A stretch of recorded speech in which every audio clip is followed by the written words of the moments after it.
Hello मेरे प्यारे बच्चों, आशा करता हूं आप लोग सब बढ़िया होंगे। तो इस वीडियो में हम लोग आईसीएसई 2024 के केमिस्ट्री के स्पेसिमेन पेपर डिस्कस करने वाले हैं। दो सेक्शन है एज यूजुअल, सेक्शन ए और सेक्शन बी। सेक्शन ए में कंपलसरी क्वेश्चन है, आपको सारे के सारे अटेम्प्ट करने हैं, और सेक्शन बी में आउट ऑफ 6 क्वेश्चन आपको 4 करने हैं। तो चलिए स्टार्ट करते हैं बिना टाइम वेस्ट किए। सेक्शन ए में पहला जो क्वेश्चन है वो 15 मार्क्स का एमसीक्यू है। नंबर 1 देखते हैं। An aqueous solution of copper sulfate turns colorless on electrolysis. Which of the following could be the electrode? अब याद करो, इलेक्ट्रोलिसिस ऑफ कॉपर सल्फेट हमारा दो केस था। एक था विथ एक्टिव इलेक्ट्रोड और एक था विथ इनर्ट इलेक्ट्रोड। ठीक है, एक्टिव इलेक्ट्रोड ये भी रिएक्शन में पार्ट ले लेते हैं। ठीक है, तो एक्टिव इलेक्ट्रोड में हम लोग ने देखा था कि जो ब्लू कलर होता है, blue colour does not fade, does not fade. याद करो, क्योंकि for every copper ion discharge at the cathode a copper ion is added, isn't it? लेकिन जब इनर्ट इलेक्ट्रोड मिलेंगे तो कॉपर आयन ऐड नहीं होता है, मतलब blue colour fades. Inert electrode, और इनर्ट इलेक्ट्रोड हम लोग एनोड में क्या यूज करते हैं? प्लैटिनम यूज करते हैं। Yes no? तो उसी से सवाल है कि which of the following could be the electrodes?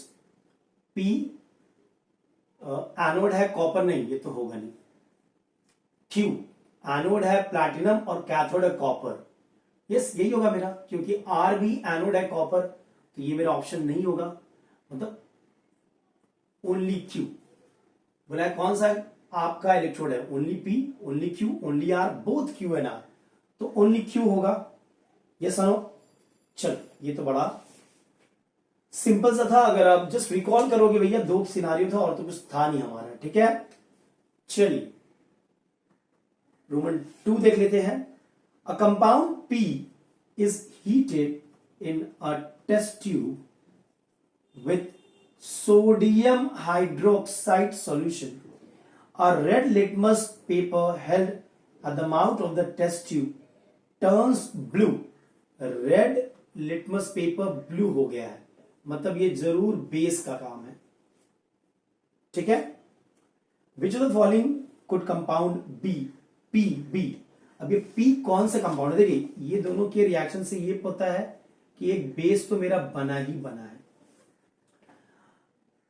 Zinc sulphate, तो जिंक सल्फेट से सोडियम हाइड्रोक्साइड को रिएक्ट करोगे एनालिटिकल केमिस्ट्री में पीपीटी बनता है। ठीक है, कॉपर सल्फेट, फेरस सल्फेट, ये तीनों का रिएक्शन है वहां पे, तो तीनों के इसमें पीपीटी हमें मिलता है। अच्छा, अमोनियम सल्फेट या अमोनियम सल्फेट, ये प्रिपरेशन ऑफ अमोनिया में था, तो आपका क्या बनेगा? अमोनिया बनेगा। Yes no? I just write the reaction. Ammonium NH4 whole twice SO4 plus 2ANOH gives you Na2SO4 plus twice of water plus twice of ammonia. तो ammonia is basic in nature. ये क्या करेगा? ये आपके red litmus को blue कर देगा। Option क्या थे आपके? Zinc sulphate, copper sulphate, ferrous sulphate, ammonium sulphate. तो ऑप्शन डी हमारा ammonium sulphate is the correct option.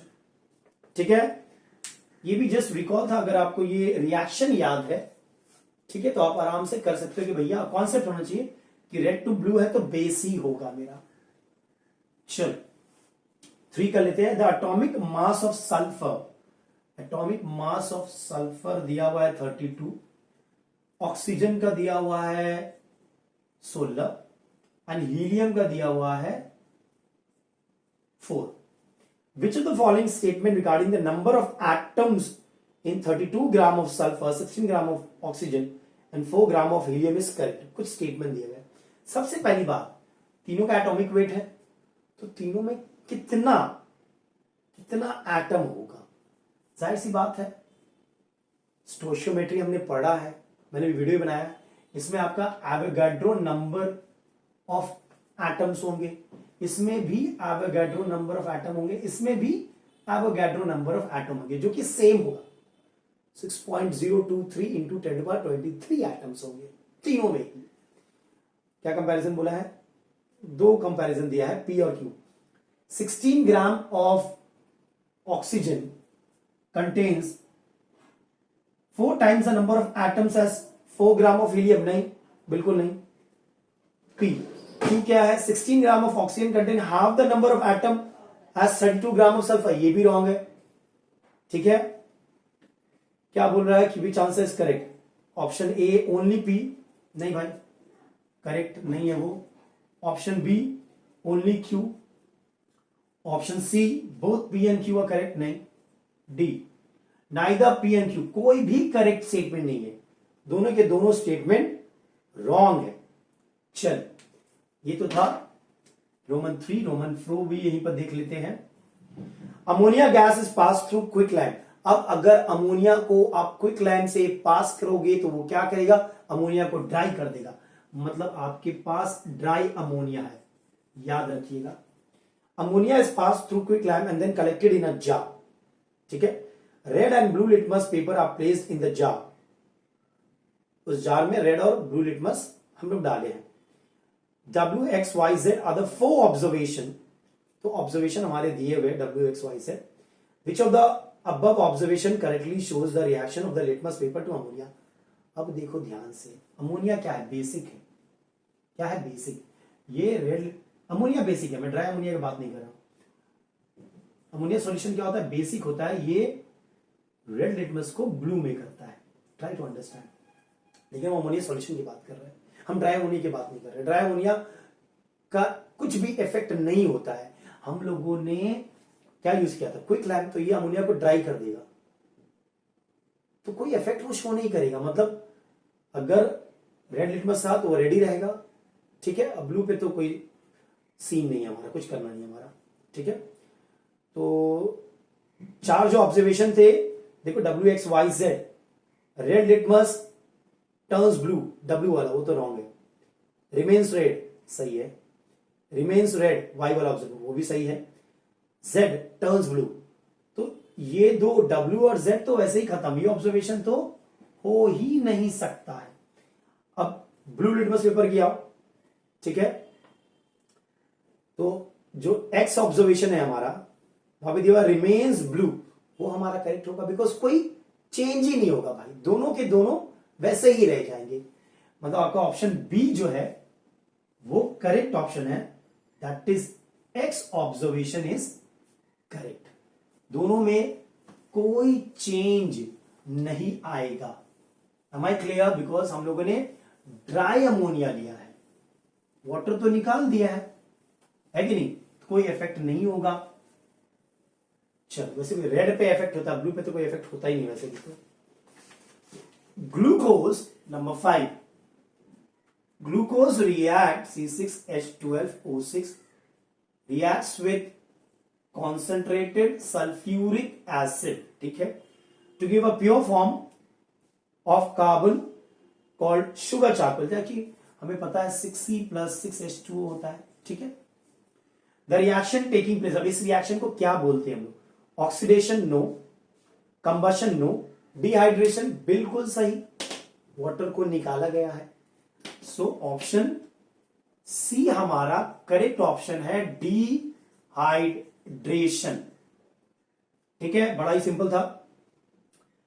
In which of the following electrolytic cell, number 6, 4 electrolytic cell दिया हुआ है, PQRS, will silver plating be done on the spoon. Silver plating, electroplating किया गया है।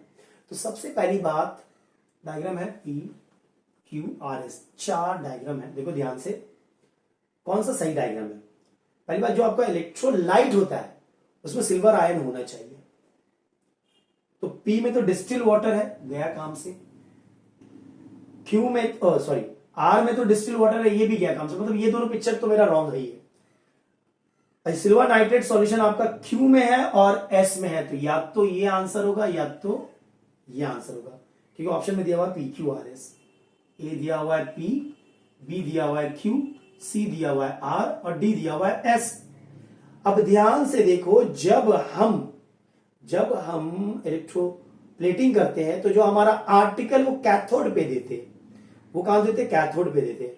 और जो हमारा सिल्वर प्लेट है वो मेरा एनोड पे होगा, तो जो मेरा आर्टिकल है वो, आप डायग्राम सी देखो ना, डायग्राम क्यू देखो, क्यू वाला जो है, देखो ध्यान से, मैं थोड़ा सा बना देता हूं, ठीक है, देखिएगा, ध्यान से देखिएगा, ये आपका ऐसा ही कुछ डायग्राम है। I told you earlier I am not good at drawing, but still समझ में तो आ ही गया होगा आप लोगों को। यही है डायग्राम, चेक करो, ठीक है, नेगेटिव पॉजिटिव। तो देख लो कैथोड पे कौन है? आर्टिकल है ना, कैथोड पे कौन है? आर्टिकल है, मतलब ये वाला डायग्राम मेरा सही है। ऑप्शन क्यू इज, मतलब diagram Q is correct, which means option B हमारा करेक्ट ऑप्शन है। ये बड़ा इजी था, ठीक है, जस्ट रिकॉल करना है आपको छोटे छोटे information. The basicity of acetic acid, भैया एसिटिक एसिड होता है CH3COOH, 4 एटम ऑफ हाइड्रोजन है, बट रिप्लेसेबल एक ही है भाई, तो इसका बेसिसिटी क्या होगा? 1 होगा, मतलब ऑप्शन ए हमारा करेक्ट ऑप्शन है। Am I clear? अच्छा सवाल दिया यहां पे। चलो नेक्स्ट देखते हैं नंबर 8। बोल क्या रहा है नंबर 8 में? बोल क्या रहा है? एक एटम है ए, वो A3+ बन गया है, +3 या 3+, ठीक है, मतलब यहां पे लॉस ऑफ 3 इलेक्ट्रॉन हुआ है, जाहिर सी बात है। और बी जो है वो B-1 बन गया है, मतलब यहां पे एक गेन ऑफ इलेक्ट्रॉन हुआ है। एटम इलेक्ट्रॉन को लूज या गेन करते हैं ताकि जो उनका नोबल गैस वाला कॉन्फ़िगरेशन है वो आ जाए, है कि नहीं? ऑक्टेट या डबलेट रूल के लिए वो ऐसा करते हैं। अब समझो, number of electron present in the outer most shell of atom A and B. Atom A के आउटर मोस्ट शेल में कितना इलेक्ट्रॉन होगा?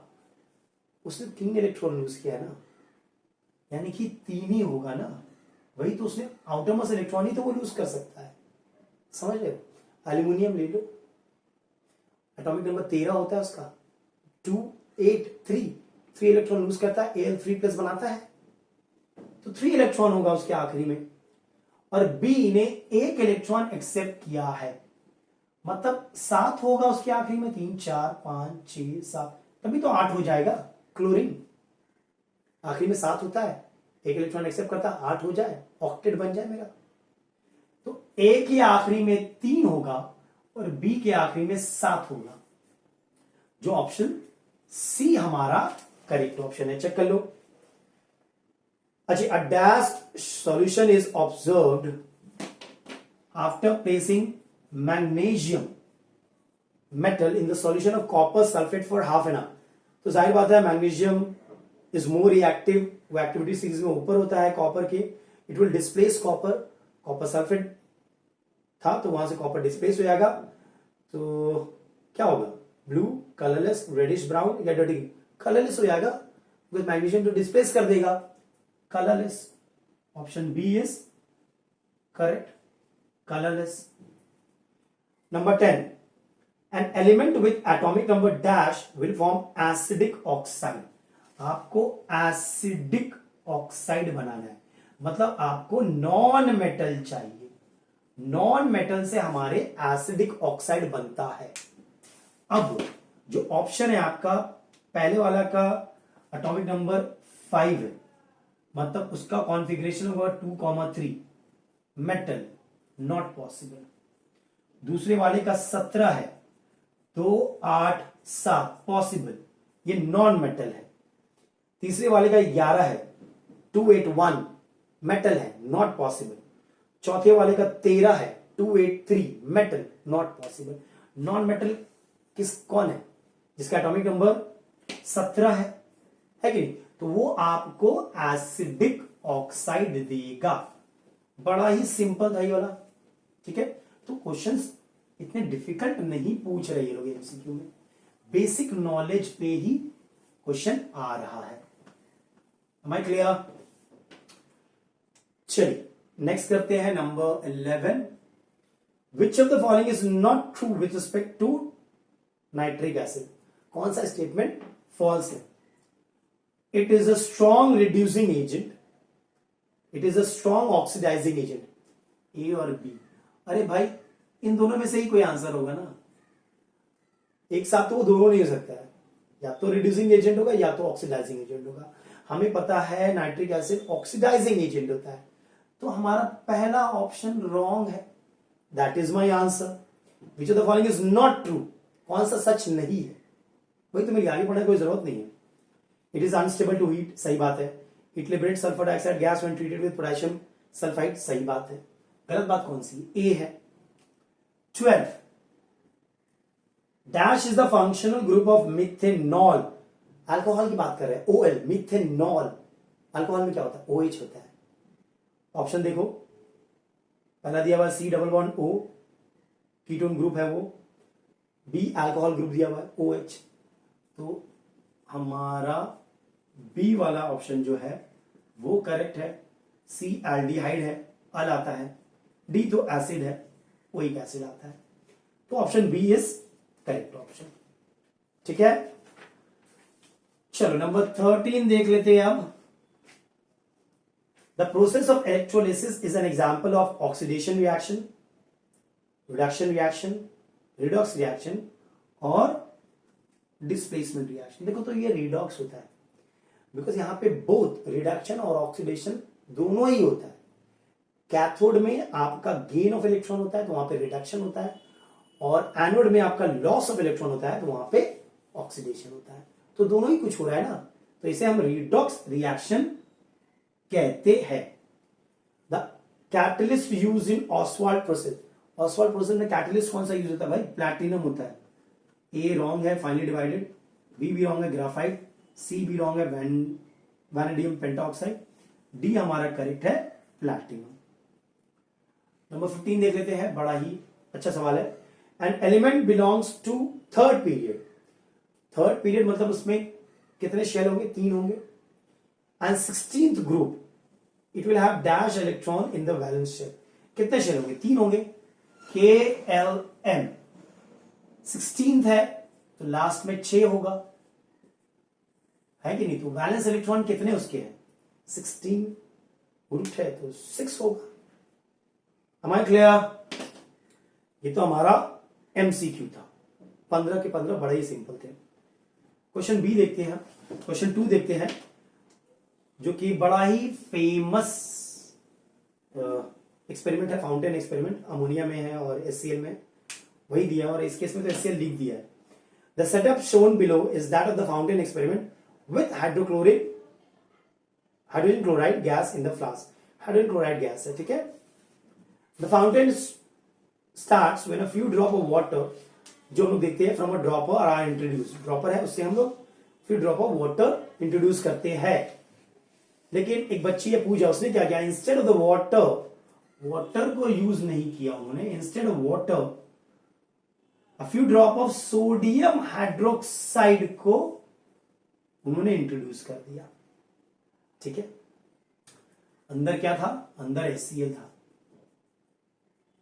तो क्या होगा? NaCl प्लस वाटर बन जाएगा। ठीक है। Explain why the litmus solution gets sucked up with sodium hydroxide when sodium hydroxide is used. देखो अब इसका रीजन सेम होगा जो बुक में दिया हुआ, जब वाटर इंट्रोड्यूस करेंगे हम लोग, सेम रीजन।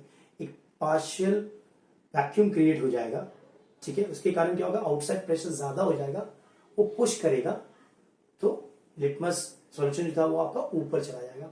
इसे हम लिख देते हैं। इसका जो करेक्ट आंसर है वो लिख लेते हैं। HCl gas present in flask dissolves in NaOH। सारी सी बात है, रिएक्शन देखो आप। And partial vacuum is created outside pressure क्या ज्यादा है, outside pressure being higher pushes the litmus solution up. यही मेरा रीजन है। सेम अगर वाटर भी इंट्रोड्यूस करते तो सेम होता है। What will be the color of the fountain when sodium hydroxide is used? भैया जस्टिफाई योर आंसर। तो जो लिटमस सॉल्यूशन था, ठीक है, what will be the color of the fountain when sodium hydroxide is used? अच्छा, आपको याद होगा HCl में हम लोग जो लिटमस सॉल्यूशन है ब्लू यूज करते हैं, नहीं सॉरी यस ब्लू यूज करते हैं, वो रेड बन जाता है, ब्लू यूज करते हैं वो रेड बन जाता है। तो क्योंकि यहां पे देखो ध्यान से NaCl बन गया है, NaCl बन गया है जो कि सॉल्ट है, वाटर बना है, तो लिटमस सॉल्यूशन जब ऊपर आएगा वो कोई भी कलर हो, मान लो वो ब्लू कलर का हो, वो रेड कलर का हो, उसमें कोई चेंज नहीं आएगा। समझ लो, बेस का याद रखना, रेड टू ब्लू होता है और एसिड क्या करता है, ब्लू टू रेड कर देता है, यही करता है ना, ठीक है। HCl यूज किया था तो जो लिटमस सॉल्यूशन है वो आपका ब्लू होना चाहिए था, लेकिन यहां पे मान लो कुछ भी है, तभी अंदर में तो सॉल्ट एंड वाटर, तो ये जो भी सॉल्यूशन है वो वैसा ही रहेगा, there will be no change because in the flask आपका सॉल्ट एंड वाटर प्रेजेंट है, नो चेंज, नो चेंज, जो लिटमस सॉल्यूशन है उसका कोई चेंज नहीं होगा। अच्छा, if instead of HCl gas ammonia gas is filled, अब हमने अमोनिया गैस फिल किया है, अब हमने अमोनिया गैस रख दिया है, मतलब एक बेसिक गैस रख दिया हमने। What will be the अच्छा, if instead of HCl gas ammonia gas is filled in the flask and water is introduced, water introduce किया है, will there be a different observation? Justify your answer. Yes, yes, yes, क्योंकि water introduce किया है, fountain experiment, ammonia क्या basic है, वो red को blue कर देगा, वो रेड को ब्लू कर देगा, है कि यहां पे लोगों ने कलर नहीं दिया, लिटमस सॉल्यूशन का कलर नहीं दिया है, तो अगर तो लोग ब्लू सॉल्यूशन यूज करेगा तब तो कोई फर्क नहीं पड़ता है, ठीक है, लेकिन अगर रेड करेगा तो रेड सॉल्यूशन जब ऊपर जाएगा, क्योंकि अमोनिया यूज हुआ है, अमोनिया यूज हुआ सेटअप में और वाटर इंट्रोड्यूस हुआ है, तो रेड क्या बन जाएगा, ब्लू बन जाएगा। हमें क्लियर, वही लिखेंगे, ammonia is highly soluble in water and basic in nature, so it changes red litmus solution to blue. ठीक है, बड़ा ही इजी था ये, उतना टफ नहीं था। अच्छे नंबर, ये इलेक्ट्रोलिसिस से सॉरी बोल रहे, अमोनिया और आपका HCl दोनों में ही ये फाउंटेन एक्सपेरिमेंट है, तो गो थ्रू इट, थोड़ा सा ट्विस्ट किया है वाटर के जरा, उन लोगों ने सोडियम हाइड्रोक्साइड पहले इंट्रोड्यूस कर दिया है, तो हमें समझना पड़ेगा भैया सोडियम हाइड्रोक्साइड बेसिक है, HCl एसिड है, तो आपका सॉल्ट एंड वाटर बनेगा जो कि लिटमस पे कोई भी इफेक्ट नहीं देगा।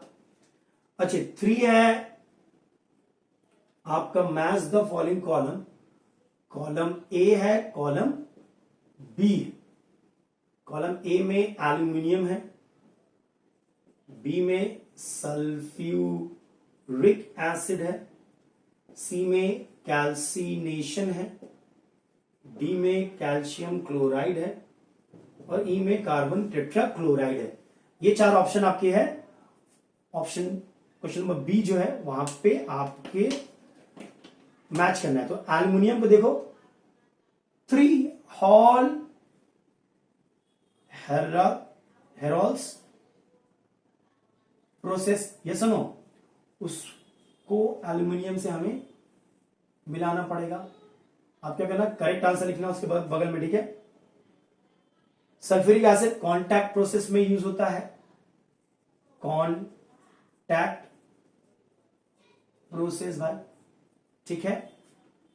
कैल्सिनेशन कार्बोनेट और, जो ऑप्शन 2 है मेरा, कार्बोनेट और कैल्सिनेशन जो था मेरा, कैल्सिनेशन कार्बोनेट और। कैल्शियम क्लोराइड दो ऑप्शन बचे हैं, कोवेलेंट इलेक्ट्रोवैलेंट, तो इलेक्ट्रोवैलेंट बॉन्ड है वहां पे, कंपाउंड है इलेक्ट्रोवैलेंट कंपाउंड, तो ये आपका हो गया। और ऑप्शन 1 था हमारा कोवेलेंट कंपाउंड, जो कि हमारा CCl4 है। मतलब एल्युमिनियम के साथ जाएगा हॉल हेरोल्स प्रोसेस, सल्फ्यूरिक एसिड के साथ जाएगा आपका कॉन्टैक्ट प्रोसेस, कैल्सिनेशन के साथ कार्बोनेटोर, कैल्शियम क्लोराइड के साथ इलेक्ट्रोवैलेंट कंपाउंड, और CCl4 के साथ जाएगा हमारा कोवेलेंट कंपाउंड। ठीक है, चलिए क्वेश्चन नंबर 3 देख लेते हैं। ये तो 2 था, रोमन 3 देख लेते। Complete the following by choosing the correct answer from the bracket. If an element has 1 electron in the outer most shell, एक ही इलेक्ट्रॉन है आउटर मोस्ट शेल में, then it is likely to have the dash atomic size amongst all the element in the same period. Same period अब जाते हो, valence electron increase होता है, मतलब ये पहला एलिमेंट होगा, ये फर्स्ट एलिमेंट होगा उस पीरियड का, उस पीरियड का ये फर्स्ट एलिमेंट होगा, ये तो कंफर्म हो गया। तो क्या इसका सबसे छोटा साइज होगा, ये सबसे बड़ा साइज होगा। अब जैसे जैसे आप इधर जाते हो, एटॉमिक साइज जो है वो घटता है भाई, तो सबसे बड़ा साइज इसका होगा लार्जेस्ट। जैसा नो ट्रेंड याद रखना बस। Dash does not form an acid salt, sulphuric acid उसका बेसिसिटी 2 होता है, हाइड्रोक्लोरिक एसिड यस उसका बेसिसिटी 1 होता है, वो कोई एसिड सॉल्ट नहीं बनाएगा, वो नॉर्मल सॉल्ट बनाएगा, तो HCl। ठीक है, dash coloured precipitate is formed when ammonium hydroxide is added to the solution of ferric chloride। ये एनालिटिकल केमिस्ट्री में आपको मिल जाएगा, reddish brown, reddish direct question है, रेडिश ब्राउन। ठीक है, एल्केन्स अंडरगो डैश रिएक्शन, भैया एल्केन्स जो होते हैं वो सब्स्टिट्यूशन रिएक्शन अंडरगो करते हैं, एल्कीन्स अल्काइंस वो एडिशन रिएक्शन अंडरगो करते हैं। सैचुरेटेड अनसैचुरेटेड, एल्कीन सैचुरेटेड है, सब्स्टिट्यूशन होगा वहां पे, मतलब substitution. Last, and dash solution will turn methyl orange solution pink. Methyl orange को पिंक कौन करता है, एसिड करता है, तो acidic solution will turn methyl orange solution pink. ये भी इजी था। अच्छा, नंबर 4 इधर ही कर लेते हैं, रोमन 4 क्या बोल रहा है, a bond name identify a bond form between 2 atoms by sharing of a pair of electron, दोनों ने एक पेयर ऑफ इलेक्ट्रॉन शेयर किया है, with both electron being provided by the same atom. एक ही एटम ने दोनों दिया है भाई, पेयर शेयरिंग किया है, कौन सा बॉन्ड होगा, कोऑर्डिनेट बॉन्ड। NH4+ में पढ़ा था हम लोगों ने, HNO3 में है, यहां पे कोऑर्डिनेट बॉन्ड होगा। कौन सा बॉन्ड होगा, बिकॉज एक ही एटम ने इलेक्ट्रॉन शेयर किया है। ठीक है, number B, a salt form by the complete neutralization of an acid by a base. Complete neutralization, normal salt बनता है भाई, पार्शियल में फिर वो एसिडिक और बेसिक सॉल्ट बनता है। A reaction in which the hydrogen of an alkane is replaced by a halogen, अभी डिस्कस किया था, सब्स्टिट्यूशन रिएक्शन, सब्स्टिट्यूशन। अच्छे, कितने बच्चे बोलेंगे सर हैलोजिनेशन भी हो सकता है, तो ब्रैकेट में हैलोजिनेशन लिख देना। ठीक है, लेकिन करेक्ट आंसर जहां तक मुझे लगता है सब्स्टिट्यूशन होना चाहिए। आपको कुछ और लगता है तो कमेंट करना। अच्छा, नंबर डी क्या है, ब्रैकेट में लिख देना halogenation, better. The energy required to remove an electron to form a neutral gaseous atom, इसे क्या बोलते हैं हम लोग, आयोनाइजेशन एनर्जी बोलते हैं, आयोनाइजेशन एनर्जी। इलेक्ट्रॉन एफिनिटी क्या था, the amount of energy release to accept, वहां पे इलेक्ट्रॉन एफिनिटी था। यहां पे क्या बोला, रिक्वायर्ड टू रिमूव, तो यहां पे IP होगा, ionization energy. Number E, a homogeneous mixture of 2 or more metals or a metal and a non-metal in a definite proportion in the molten state। भैया ये तो अलॉय होता है, ठीक है, बचपन से पढ़ते हुए आ रहे हैं। ठीक है, अलॉय सब लर्न कर लेना, हो सकता है कॉम्पोजिशन आपको दे दे। ठीक है, चल नंबर 5 का ए देखते हैं। ठीक है, draw the structural diagram of the following. पहला है 1 प्रोपेनल, ड्रॉ करते हैं, देखिएगा 1 प्रोपेनल नल एल्डिहाइड, एल्डिहाइड मतलब CHO ग्रुप है, CHO ग्रुप है एल्डिहाइड।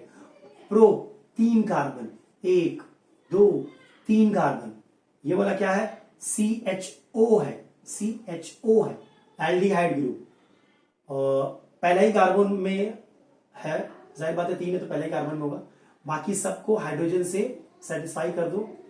तो ये आपका हो गया स्ट्रक्चर 1 प्रोपेनल का, 3 कार्बन, पहला पोजीशन पे आपका है CHO ग्रुप, 1 प्रोपेनल, Al था, अल था तो CHO ग्रुप होगा, ऑल होगा तो एल्डिहाइड ग्रुप होगा। नंबर 2 1,2 डाइक्लोरोइथेन, डाइक्लोरो 2 क्लोरीन है, पहला कार्बन सेकंड कार्बन के साथ, इथेन तो 2 कार्बन होगा, पहला के साथ Cl, दूसरा के साथ Cl, खत्म। बाकी आप हाइड्रोजन से सेटिस्फाई कर दो, कार्बन का वैलेंसी 4 होता है, हो गया। सही है, बिल्कुल सही है। नंबर 3 ब्यूटूइन, ब्यूटूइन एल्कीन है, डबल बॉन्ड है, कहां पे सेकंड कार्बन के साथ, ब्यूट 4 कार्बन, 1 2 3 4, 1 2 3 4 कार्बन, सेकंड के साथ डबल बॉन्ड है, सेकंड के साथ डबल बॉन्ड है, सेकंड के साथ डबल बॉन्ड है, 1 बॉन्ड 2 3 4, 3 बॉन्ड 4, 3 बॉन्ड 4, 1 2 3 4, ऐसा ही होगा। H H H H H, valency 4 है ना भाई, तो 1 2 3 तो हो गया, तो एक ही देंगे ना हाइड्रोजन, हो गया ब्यूटूइन। देखो C4H8, C4H8। Number B1 give the IUPAC name, बना दे रहा है 1 2 3, एक यहाँ पे OH है, यहाँ पे H है, यहाँ पे H है, यहाँ पे H है, यहाँ पे H है, यहाँ पे H है, तो 1 2 3 कार्बन है, और पहले वाला कार्बन के साथ अल्कोहल ग्रुप है, ऑल आएगा। ठीक है, तो 1 3 कार्बन है, प्रोपेनॉल, सही है। कोई प्रोपेन 1 ऑल भी बोलता है, वो भी क्लियर है, वो भी आप कर सकते हो।